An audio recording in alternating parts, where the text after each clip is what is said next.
Well, good morning and welcome to Thought for the Day on this Tuesday morning. When the alarm clock went off this morning, I was utterly disoriented. I couldn't work out what this noise was, what the crisis was that I had to respond to in some way. And I don't know if you know the sort of dreams that rush through your mind at that stage.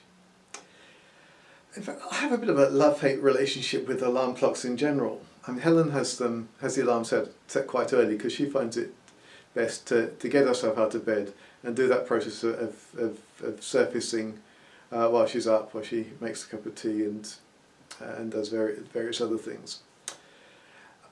My ideal is rather to wake up naturally and then get up and get on, so energised by having woken from a good sleep. And although I like the idea of that discipline of the alarm going off, so often when it goes off, it feels like I just haven't quite had enough sleep. And if I get up now, I'm just going to feel tired all day. And so what so often happens is as I say, no, okay, I'll just get a little bit more sleep and then do that natural waking up that's going to leave me in a good frame of mind for the rest of the day, refreshed and ready to go. The trouble is what so often happens is I try to go back to sleep, but it doesn't really work. So I lie kind of frustrated, still tired, still feeling I haven't had enough sleep, but not getting the sleep that I need. I start thinking about things. I might start to think about what's going to happen in the day, what I'm going to do. And eventually some question comes up about the day, well, what's actually happening? What's happened out in the world, that situation that I've just been thinking about? And then of course I do that fateful thing, and I'm sure you've done it too, is I reach for the phone. And once I've got the phone in bed, then there's all sorts of things that can distract me. There are news pages, maybe some sports match the night before that I hadn't checked up on. There's emails, there's all sorts of things.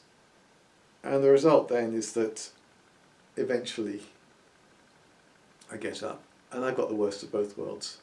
I still haven't had that refreshing sleep, but neither have I got up in anything like the time I ought to have done. So I've got up late and in a bad frame of mind. And that's a particular problem on days like today when I've got a thought for the day to do. Because then I don't have a clear idea for the thought for the day. My mind isn't in a good place. I'm frustrated with myself, disappointed with myself. And eventually I'll pull something together. But I suspect you've seen some thought for the days that I've recorded when I've really not been in that right place to share any words of wisdom because my own mind hasn't been in the right place. But this morning, as I was just starting to sort of go down that path, I realised that this struggle with time, struggle to be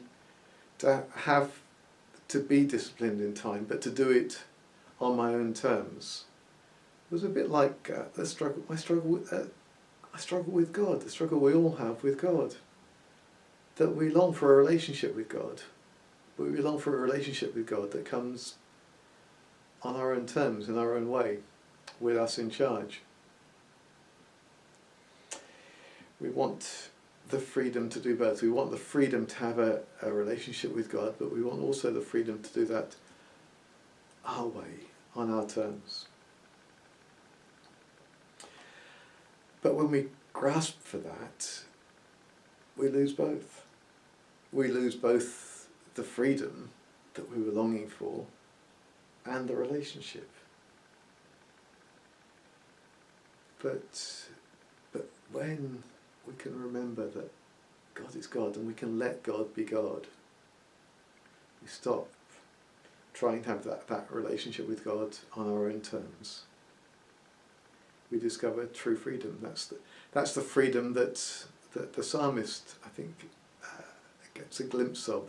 In Psalm 8, our Lord, how great is your name in all the earth. What is mankind that you've been mindful of him? You've made us a little lower than the angels and crowned us with glory and honour. There's a right place for human beings, which is in a right relationship with God, letting God be God, but with this extraordinary responsibility he's given us. But I'm getting ahead of myself a bit in the story of this morning, because as soon as I saw that parallel between my struggle with time and my struggle with God, and our struggle with God, I went straight back to sleep. I woke a bit later, I have to admit, a bit later than I'd intended to get up, but with the entire outline of this thought for the day really clear in my mind.